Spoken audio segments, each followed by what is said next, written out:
Imo কিন্তু 2023 সালের শেষের দিকে বেস্ট কিছু আপডেট নিয়ে আসছে, যে আপডেটগুলো দেখলে আপনার কাছে ইমো পুরো চেঞ্জ মনে হবে। আজকে আমি সেই সব নতুন আপডেটগুলো নিয়ে আপনাদের সামনে হাজির হয়েছি। তাহলে চলুন দেরি না করে প্রথমে আপডেটগুলো সম্পর্কে জানা যাক। এখন কিন্তু আপনি চাইলে ইমোতেও চ্যানেল খুলতে পারবেন। তাহলে চলুন কিভাবে ইমোতে চ্যানেল খোলা যায় সেই জিনিসটা এখন দেখে আসি। ম্যান আইকনে একটা ক্লিক করে দিতে হবে। ম্যান আইকনে ক্লিক করে দেওয়ার পর এখানে দেখেন চ্যানেল নামের একটা অপশন রয়েছে। তো আপনি চ্যানেল খোলার জন্য চ্যানেল অপশনে একটা ক্লিক করে দেবেন। চ্যানেল আইকনে ক্লিক করার পর এখানে দেখেন ক্রিয়েট চ্যানেল, এখানে ক্লিক করে দেবেন। এখানে ক্লিক করে দেবে, এখানে আপনার চ্যানেল নেম, তারপরে নিচে একটা ডেসক্রিপশন, আর এই জায়গাটাতে একটা প্রোফাইল পিকচার দিতে হবে, সেম হোয়াটসঅ্যাপের মতো। তা আমি আপনাদের এক্সাম্পল দেখানোর জন্য যে কোনো একটা খুলে দেখাচ্ছি এই মুহূর্তে। তারপরে ধরেন আমি এখানে একটা টেক্সট এড করে দেবো, ইংরেজি 12, ঠিক আছে। তো এখানে ঠিক আছে। তারপর এখানে দেখেন আমাকে একটা প্রোফাইল পিকচার এড করতে হবে, তো আমি এখানে ক্লিক করে দিব। ক্লিক করে দেওয়ার পরে এখানে আপনি ক্যামেরা থেকেও নিতে পারেন সরাসরি, অথবা গ্যালারিতে চলে যেতে পারেন। তো নিচে আমি গ্যালারিতে চলে যাব। আমি এই পিকচারটা আপাতত সিলেক্ট করে দিলাম। তো এখানে ডান। তো এখানে কিন্তু আমার পিকচারটা সিলেক্ট হয়ে গেছে। আমার ইমোতে চ্যানেলের জন্য একটা লুক চলে আসছে। তো আমি এখানে রাইট অংশে ক্লিক করে দেব। এখন কিন্তু আমি এখান থেকে ইনভাইটেশন পাঠাতে পারবো। তো আমি দু একজনকে আপনাদের দেখানোর জন্য ইনভাইটেশন পাঠাচ্ছি, ঠিক আছে। তো এখানে বাস আপনি রাইট অংশে দিয়ে দিলে কিন্তু ইনভাইটেশন চলে যাবে। তো আমার কিন্তু চ্যানেলটা তৈরি হয়ে গেছে। এবার এখানে দেখতে পাচ্ছেন 1 ফলোয়ার। তো আপনার চ্যানেলটা কিন্তু এখানে শো করবে। এখান থেকে আপনি ক্লিক করলে কিন্তু চ্যানেলে প্রবেশ করতে পারবেন, ঠিক আছে। আশা করি বুঝতে পেরেছেন চ্যানেলের ব্যাপারটা। আপনি যখন ভিডিও কলে কথা বলবেন তখন কিন্তু আপনার ভিডিও কলটা যে কেউ স্ক্রিন রেকর্ড করতে পারে, এবং আপনার যে কোনো অবস্থা সে স্ক্রিনশট দিয়ে রাখতে পারে। কিন্তু ইমোর এই আপডেটের ফলে কিন্তু এখন সেটা সে পারবে না। তাহলে চলুন সেই সেটিংটা এখন দেখে আসি। আচ্ছা, ইমোতে চলে আসলাম। ইমোতে আসার পরে এখানে যে আপনার প্রোফাইলে ক্লিক করে দিতে হবে। সিকিউরিটি অ্যান্ড প্রাইভেসি এখানে চলে যেতে হবে। এখানে যাওয়ার পরে দেখেন চ্যাট অ্যান্ড কল প্রাইভেসি, ঠিক আছে। এখানে একটা ক্লিক করে দিবেন। এখানে ক্লিক করে দেওয়ার পর নিচে দেখেন ব্লক স্ক্রিনশট ফর কলস, ঠিক আছে। এটাতে একটা ক্লিক করে দিতে হবে। এটা সাধারণত অন করা রয়েছে। তো আপনাকে কী করতে হবে, সিম্পলি এইটাকে একটু বন্ধ করে দিতে হবে। এটাকে বন্ধ করে দেওয়ার ফলে এখন কিন্তু দেখেন উপরে লেখা রয়েছে ব্লক স্ক্রিনশট ফর কলস, ঠিক আছে। তো এখান থেকে আপনি স্ক্রিনশটও নিতে পারবে না, বা আপনার স্ক্রিনটাকে রেকর্ডও করতে পারবে না। আশা করি সেটিংটা আসলেই ভালো লেগেছে। হোয়াটসঅ্যাপের মতো কিন্তু এখন ইমোতেও আপনি লোকেশন সেন্ড করতে পারবেন। তাহলে চলুন কিভাবে ইমোতে লোকেশন সেন্ড করা যায় সেই জিনিসটা এখন দেখে আসি। তো আমি যে কোনো একটা অ্যাকাউন্টে প্রথমে ঢুকে যাব, তারপর আপনাদেরকে আমি দেখাচ্ছি। অ্যাকাউন্টে প্রবেশ করার পর এই যে দেখেন এইখানে আমার চ্যানেলে ইনভাইটটা কিন্তু তার কাছে চলে গিয়েছে, ঠিক আছে। তো আপনি দেখেন এখানে যে প্লাস আইকনটা দেখতে পাচ্ছেন, এই প্লাস আইকনে একটা ক্লিক করে দেবেন। ক্লিক করে দেওয়ার পর এই যে দেখেন এখানে লোকেশন নামে একটা অপশন রয়েছে, আরও বেশ কয়েকটা অপশন রয়েছে। তো আপনি এই লোকেশনে ক্লিক করে দেবেন। লোকেশনে ক্লিক করে দেওয়ার পর আপনি যখন এখান থেকে আপনার কারেন্ট বিভিন্ন আপনার আশেপাশের যে লোকেশনগুলো আছে সবগুলো এখান থেকে শো করবে। তো আপনি যেখানকার লোকেশনটা এক্স্যাক্টলি পাঠাতে যাচ্ছেন সেখানকার লোকেশনটাতে আপনি বাস ক্লিক করে দেবেন। তো ধরেন আমি এখান থেকে 101 কাফি এটার একটা লোকেশন পাঠাবো তার কাছে। এটা আমার কাছেই রয়েছে, তো সেই জন্য আমি এটাকে পাঠাই দেবো তার কাছে, বাস। এটা কিন্তু সেম হোয়াটসঅ্যাপের মতন ইমোতে এখন আপনি লোকেশন পাঠাতে পারতেছেন।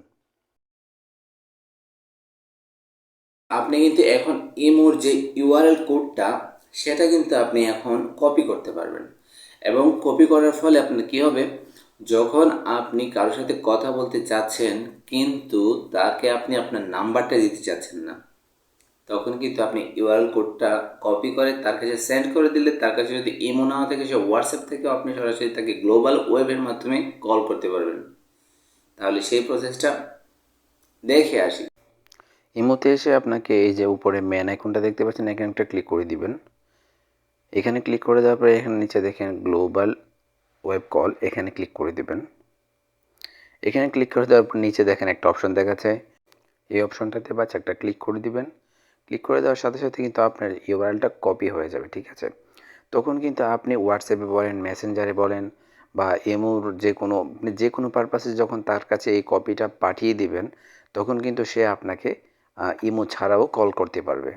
তো আশা করি এটা আপনি, আমি এবং আমাদের সবার জন্য খুবই উপকারী একটা আপডেট। আপনি যদি ইচ্ছা করেন তাহলে এখন ইমোতেও এইচডি ছবিগুলো সেন্ড করতে পারবেন এবং সেই ছবিগুলো একটুও ফাটবে না। তাহলে চলুন দেখিয়ে দিই। একটা অ্যাকাউন্টে প্রবেশ করলাম।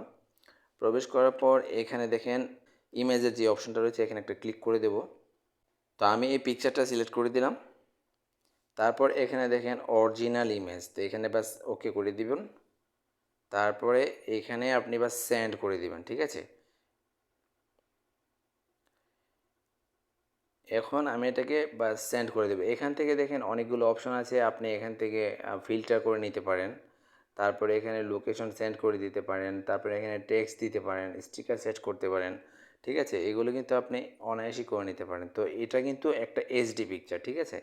এইচডি পিকচারটা আমি আপনাকে প্রথমে সেন্ড করছি, তারপর দেখাচ্ছি। তো আমি সেন্ড করে দিলাম। হোয়াটসঅ্যাপে কিন্তু আগে আপনি এরকমভাবে পিকচার পাঠাতে পারতেন এবং সেগুলো ফাটতো না, একটু এইচডি ভাব ছাড়তো। তো এখন হোয়াটসঅ্যাপে এইচডি পিকচারের সম্পূর্ণ আপডেট চলে আসছে। আপনি হোয়াটসঅ্যাপে একদম ফুল এইচডি পিকচার ছাড়তে পারবেন। এখন কিন্তু আপনি চাইলে ইমোতেও এরকম এইচডি পিকচারগুলো ছাড়তে পারবেন।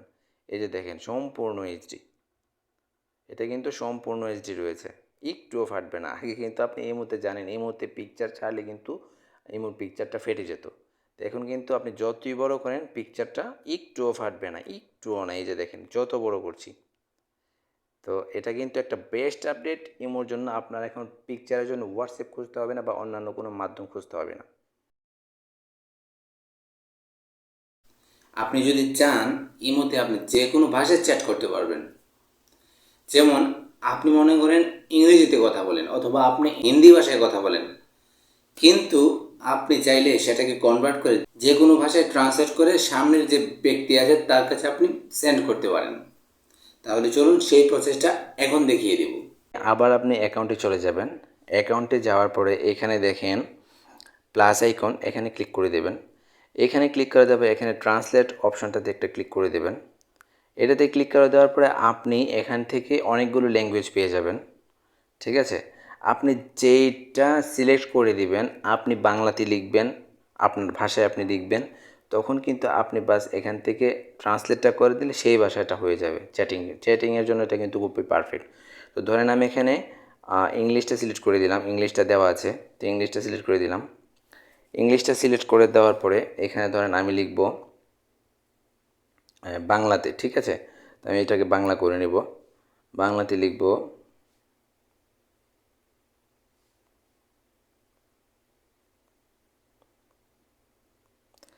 আমার জন্য অপেক্ষা করতে হবে, ঠিক আছে। তো এখন আমি এটাকে বাস এই যে এ এ একটা অপশন রয়েছে, সাথে একটা এরো চিহ্ন রয়েছে, এখানে একটা ক্লিক করে দিতে হবে। এই দেখেন আই হ্যাভ টু ওয়েট, দেখেন এটা কিন্তু একই সেকেন্ডের মধ্যে এটা হয়ে গেছে। আবার এটাকে আমি বাংলা করে দেখাচ্ছি, এই যে দেখেন। বাস এখন কিন্তু আপনি সেন্ড করে দিলে তার কাছে ইংরেজিটা, আপনি ইংরেজিতে চাইলে ইংরেজিতে বা অন্যান্য ল্যাঙ্গুয়েজ যদি করতে চান সেটা কিন্তু করতে পারবেন। এটা কিন্তু আগে এই মতে ছিল না, এখন কিন্তু নতুন আপডেট হয়েছে 2023 সালের লাস্টে, ঠিক আছে। এটা কিন্তু খুবই পারফেক্ট। যারা মনে করেন ইংরেজি পারেন না বা বিভিন্ন ভাষায় চ্যাট করতে চাচ্ছেন এই মুহূর্তে, তাদের জন্য কিন্তু এটা খুবই পারফেক্ট। আপনি যখন কারোর সাথে ইমোতে কথা বলবেন, এখন আপনিও কিন্তু ইমোতে এমন একটা অপশন পেয়ে যাবেন। সেই অপশনটাতে যদি আপনি ক্লিক করেন, তখন আপনার আশেপাশের যতগুলো শব্দ আছে, নয়েজ আছে, কিছুই কিন্তু আপনার সামনে থাকে সেই ব্যক্তিটি শুনতে পাবে না। শুধু আপনার ভয়েসটি সে ক্লিয়ারভাবে শুনতে পাবে। এটা কিন্তু ইমোর একটা মারাত্মক ধরনের বেস্ট আপডেট। আপনাদেরকে কী করতে হবে, কেউ একজনকে কল করতে হবে আপনাদের। তো আমি কলটা করে দেখাচ্ছি। এখানে দেখেন জিরো নয়েজ, এখানে আমি বাস একটা টেপ করে দিব, তারপরে কিন্তু আমার কথাগুলো একদম ক্লিয়ার শোনা যাবে এখন। এবার আমি আপনাদেরকে আরও একটা মারাত্মক ধরনের আপডেট দেখাতে চাই, আর সেটা হচ্ছে এমন কিছু মানুষ আছে যারা আপনাদেরকে শুধুই বিরক্ত করে, এমনি এমনি বিরক্ত করে। তো আপনি তাদেরকে ব্লক করেন, তারপরে সে অন্য নাম্বার দিয়ে যে কোনোভাবে অ্যাড হয়ে আপনার সাথে আবার ফোন করতে থাকে, মেসেজ করতে থাকে, আপনার তখন বিরক্তি লাগে। কিন্তু এখন যদি আপনি ইচ্ছা করেন সেই জিনিসটা বন্ধ করে দিতে পারেন এবং আপনি বেছে বেছে সিলেক্ট করে দিতে পারেন যে আপনি কাকে রাখবেন কাকে রাখবেন না। তাহলে চলুন সেই প্রসেসটা এখন দেখিয়ে দিই। ইমোর এখনকার সেটিংটার জন্য আপনাকে প্রোফাইল আইকনে ক্লিক করে দিতে হবে। প্রোফাইল আইকনে ক্লিক করে দেওয়ার পর এখানে আপনি দেখতে পাচ্ছেন সিকিউরিটি অ্যান্ড প্রাইভেসি, এখানে ক্লিক করে দিবেন। এখানে ক্লিক করে দেওয়ার পরে আপনি নিচে চলে আসবেন, এখানে দেখেন মেথড ফর অ্যাডিং মি, ঠিক আছে, এখানে একটা ক্লিক করে দেবেন। এখানে ক্লিক করে দেওয়ার পরে এখানে দেখেন সাধারণত ফোন নাম্বার যেটা এটা অন থাকে, এভাবে অন থাকে, আপনি এটাকে অফ করে দিবেন। আচ্ছা, এটাকে অফ করে দেওয়ার ফলে কিন্তু কেউ এখন আপনার নাম্বারটাকে আর খুঁজে পাবে না এবং দেখা গেছে কি সে অন্যান্য নাম্বার দিয়ে আপনাকে আর অ্যাড করতে পারবে না, বিরক্তও করতে পারবে না। আচ্ছা, এখন আপনি কিন্তু এখানে অপশন বাছাই করতে পারেন। যেগুলোকে আপনি রাইট চিহ্নতে রাখবেন তারা কিন্তু আপনার নাম্বারটা দেখতে পাবে, আর যাদেরকে আপনি এভাবে অফ করে দিবেন তারা কিন্তু আপনার নাম্বারটা দেখতে পারবে না। তা আপনি এখন এখান থেকে বাছাই করেও নিতে পারেন। আশা করি এটাও ভালো লেগেছে। সাধারণত আমরা যদি ইমোতে থাকি তখন কিন্তু অপর ব্যক্তিগুলো জানতে পারে, যেমন আপনার ফ্রেন্ড সার্কেল, আপনার পরিবারের কেউ, গার্ডিয়ান টাইপ, সবাই কিন্তু দেখতে পারে যে আপনি ইমোতে আছেন কি নাই। তো এখন ইমো এমন একটা আপডেট দিয়েছে, সেই আপডেটের মাধ্যমে আপনি কিন্তু আপনার অনলাইনে আছেন কি নাই সেটা কিন্তু আপনি বন্ধ করে রাখতে পারবেন। তাহলে চলুন সেই সেটিংটা এখন দেখাই। যে আপডেটটা দেখাবো সেটার জন্য আপনাকে প্রোফাইল আইকনে ক্লিক করতে হবে। ক্লিক করার পর এখানে সেটিং অ্যান্ড প্রাইভেসিতে চলে যেতে হবে। তারপর একটু নিচে স্ক্রল ডাউন করবেন। তারপর এখানে দেখেন অনলাইন, অনলাইন স্ট্যাটাসে আপনি ক্লিক করে দেবেন। আপনি যদি এখান থেকে দেখেন কাস্টম করেন, কথার কথা, এখানে যদি আপনি ক্লিক করে কাস্টম করেন তাহলে আপনি ফ্রেন্ড সার্কেলকে কাস্টম করতে পারবেন। ধরেন আপনার প্রয়োজনীয় কিছু মানুষ আছে যারা জানতে পারবে আপনি কখন অনলাইনে আছেন, অনলাইনে, তো এখান থেকে আপনি তাদেরকে সিলেক্ট করতে পারেন, ঠিক আছে। তারপরে ডান অপশনটা যখন দিয়ে দিবেন, বাস তারা শুধু জানবে আপনি কখন অনলাইনে আছেন। অথবা আপনি যদি এখানে নোবডি করে দেন তখন কিন্তু কেউ, আপনি সারা দিন সারা রাত যদি আপনি এই মধ্যে থাকেন এখানে কিন্তু নন অ্যাক্টিভ দেখাবে এবং কেউ দেখতে পারবে না আপনি কতক্ষণ ধরে ইমোতে আছেন। তো আশা করি আজকের ভিডিওতে ইমো সম্পর্কে আপনি একটা মাস্টার প্ল্যান পেয়েছেন। আর যদি আজকের এই সবগুলো আপডেট আপনি দেখে থাকেন এবং ভিডিওটা যদি আপনার কাছে ভালো লাগে তাহলে আমার চ্যানেলটিকে সাবস্ক্রাইব করে পাশে থাকে বেল আইকনটি বাজিয়ে দেবেন, যেন পরবর্তী আরও একটি হেল্পফুল ভিডিও আপনাদের জন্য আমি নিয়ে আসতে পারি। ভালো থাকবেন, সুস্থ থাকবেন। আসসালামু আলাইকুম।